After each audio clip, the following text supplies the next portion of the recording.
अब यार तुमने इस वीडियो पर क्लिक किया ये जानने के लिए कि कब और कैसे अचानक से अपनी कैप्टन मार्वल प्रेग्नेंट हो गई थी, तो उसके लिए वीडियो के एंड तक बने रहना, क्योंकि वीडियो के आखिर में ही आपको पता चलेगा कि कैसे कैंग द कॉन्करर की वजह से अपनी कैप्टन मार्वल प्रेग्नेंट हो गई थी। तो यार ये किस्सा है उस वक्त का जब अपनी कैरल डेलवेंस कैप्टन मार्वल नहीं बल्कि मिस मार्वल कहलाती थी। तो यार ये कहानी स्टार्ट होती है मार्वल कॉमिक्स के इशू नंबर 197 से, जहाँ पे मेरी वांडा अपने विजन के साथ है, लेकिन वो परेशान है क्योंकि उससे बच्चे नहीं हो रहे और होंगे भी कैसे, क्योंकि एक रोबोट के साथ तुम शारीरिक सुख तो पालोगे लेकिन संतान प्राप्ति का सुख कहाँ से लाओगे। तो मेरी वांडा को दुखी देख अपनी कैरल डेनवर्स से समझाती है कि हम सुपर हीरोज है, आए दिन हमें किसी न किसी खतरे से निपटना पड़ता है, तो इसलिए बच्चे हमारे लिए अच्छी डील नहीं है। लेकिन अचानक से ये लाइन बोलने के तुरंत बाद ही अपनी कैरल डेनवर्स भी बेहोश हो जाती है और उसे ऐसी हालत में देख अपनी वांडा उसे अस्पताल ले जाती है और अस्पताल में जाकर पता चलता है कि उसके बेहोश होने का कारण क्या था। अब यहाँ डॉक्टर उसे बताता है कि तुम्हारे बेहोश होने का कारण था कि तुम 3 महीने की प्रेग्नेंट हो। और बस ये सुनते ही कैरल के होश उड़ जाते हैं, लेकिन इससे बड़ा झटका उसे अगले दिन लगता है, क्योंकि अगले दिन पता चलता है कि वो 3 नहीं बल्कि 6 महीने की प्रेग्नेंट है। वैसे तो कैरल को ये भी पता नहीं था कि इस बच्चे का बाप कौन है, लेकिन इससे ज्यादा चौंकाने वाली बात थी उसके लिए कि उसने एक दिन में ही 3 महीने की प्रेगनेंसी कैसे पूरी कर ली। और बस यही सोच सोचकर अपनी कैप्टन मार्वल परेशान होने लगती है, जिसे देखकर वांडा उसे समझाती है, विश्वास दिलाती कि एवेंजर्स तुम्हारी मदद जरूर करेंगे, वो तुम्हारे ही साथ है। जिसके बाद दोनों चलते हैं एवेंजर्स हेडक्वार्टर की तरफ। लेकिन एवेंजर्स हेडक्वार्टर में कुछ उल्टा ही होता है। जहाँ एवेंजर्स को कैरल को ऐसी हालत में देखने के लिए शौक होना चाहिए था, वहाँ साले सेलिब्रेट कर रहे थे। वाला दिन इसी सब में निकल जाता है और फिर स्टार्ट होता तीसरा दिन। और तीसरे दिन कैरल अपनी 9 मंथ्स की प्रेगनेंसी पूरी कर लेती है और एक नॉर्मल बच्चे को जन्म देती है। अब आखिर कैसे उसने 9 मंथ्स की प्रेगनेंसी 3 दिन में ही पूरी कर ली थी, बस यही सोच सोच कर कैरल अपनी परेशान होने लगती है और खुद को एक कमरे में बंद कर लेती है, और वो भी अपने बच्चे को देखे बिना। और इधर अपने एवेंजर्स उस बच्चे का ख्याल रख रहे थे, लेकिन वो बच्चा कुछ घंटों में ही बेबी से सीधा टीनेज पार कर गया, क्योंकि उस बच्चे की उम्र जो है वो घंटों के हिसाब से बढ़ रही थी। और ये सब देखकर एवेंजर्स उसे पूछने लगता है कि बेटा तुम्हारा बाप कौन है। लेकिन मार्कस, अब मार्कस इस बच्चे का नाम है, तो ये एक मशीन बनाने लगता है बिना किसी से कुछ बोले, और वो बहुत जल्दी में था। और इधर वंडरमैन जाता है कैरल डेनवर्स को समझाने, और उसे बहुत समझाने के बाद फाइनली कैरल अपने बच्चे को देखने के लिए राजी होती है। और जब वो उसे आकर देखती है तो उसे कोई बच्चा नहीं बल्कि एक जवान आदमी दिखता है, और वो कैरल को देखकर बोलता है कि मैं जानता हूँ तुम क्या पूछना चाहती हो और मैं तुम्हें सब कुछ बताऊंगा, लेकिन अभी नहीं। लेकिन तभी एवेंजर्स हेडक्वार्टर पर एक अटैक होता है, जिससे निपटने के लिए सारे एवेंजर्स चले जाते हैं। और इधर मार्कस फिर से अपनी मशीन बनाने में लग जाता है। और जिन लोगों ने एवेंजर्स हेडक्वार्टर पर अटैक किया था वो कोई मामूली लोग नहीं थे, उनमें कुछ थे डायनासोर, कुछ अलग अलग टाइम के लोग जिन्हें एवेंजर्स जानते नहीं थे। और इधर एवेंजर्स हेडक्वार्टर में मार्कस कैरल को फिर से बेहोश कर देता है, और ये करते हुए उसे अपना होकाई देख लेता है। फिर वो एक ही निशाने वो पूरी मशीन जो मार्कस ने बनाई थी उसे तबाह कर देता है। अब इस मशीन के तबाह होने से होता ही है कि जो अलग अलग टाइम के प्राणी एवेंजर्स हेडक्वार्टर पर हमला कर रहे थे वो सब अचानक से गायब हो जाते हैं, क्योंकि उनके यहाँ आने का कारण वो मशीन ही थी। और मशीन टूटने के बाद होकाई और मार्कस के बीच में लड़ी होने लगती है, लेकिन तभी वहाँ एवेंजर्स भी आ जाते हैं और इसी के साथ में कैरल भी होश में आ जाती है। और फिर इन सब से मार्कस बोलता है कि मैं किसी को मारना नहीं चाहता था,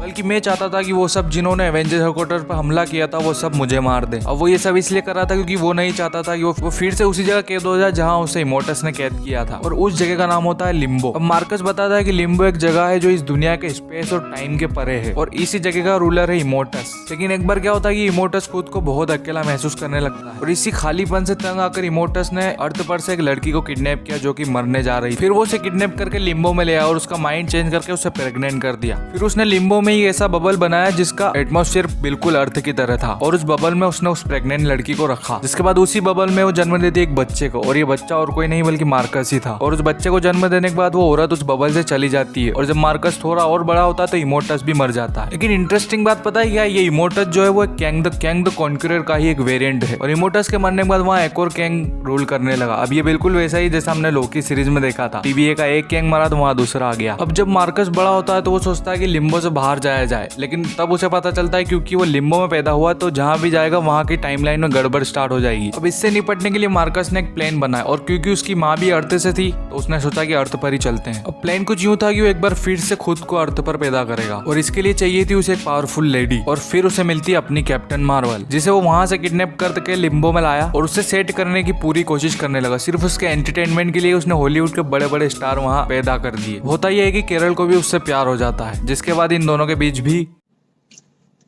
टपा टप मालूम ना होता है, और अपनी कैरल प्रेग्नेंट हो जाती है। और ये काम होते ही मार्कस उसे फिर से उसी टाइम में छोड़ देता है जहाँ से उसने उसे अर्थ पर से उठाया था। और बस इसलिए अपनी कैरल डेनवर्स को पता ही नहीं था कि वो किससे प्रेग्नेंट हुई है और कैसे हुई। और फिर मार्कस होकाई को देखकर कहता है कि मैं किसी को मारना नहीं चाहता था, बल्कि इस अर्थ पर पैदा होकर इस अर्थ को और बेहतर बनाना चाहता था, लेकिन तुमने मेरी मशीन तबाह कर दी। लेकिन तभी अचानक से पीछे से कैरल डेनवर्स बोलती है कि लिम्बो में हमारी रिलेशनशिप रह चुकी है। और पता नहीं क्यों ये सुनने के बाद उसे मार्कस से अटैचमेंट होने लगती है और वो उसे अच्छा लगने लगता है। और ये बोलने के बाद वो मार्कस को एक किस करती है, उसके साथ फिर से लिम्बो में रहने जाने लगती है। और एवेंजर उसे बोलते हैं ये तुम क्या कर रही हो, वो तुम्हारा बेटा है। और इसके जवाब में अपनी कैरल उन्हें पोर्न वाली मम्मी का एग्जांपल देती है और वहां से चली जाती है। और यहाँ ये स्टोरी खत्म। और यार इसे पढ़ने के बाद सबसे पहले तो मैं खुद ही यकीन नहीं कर पा रहा था ये मार्वल की स्टोरी है, तो यार तुम कहाँ से यकीन कर लोगे। लेकिन यही सच्चाई है, मार्वल के जो राइटर्स थे उस वक्त वो सस्ता नशा करते थे और कुछ ऐसी अजीब स्टोरियां लिखते थे। अब यार तुम बताओ तुम्हें ऐसी वियर्ड स्टोरीज पसंद आती है तो कमेंट में बताओ, मैं और भी बना दूंगा। और तब तक के लिए इस वीडियो को यहीं एंड कर डालते हैं।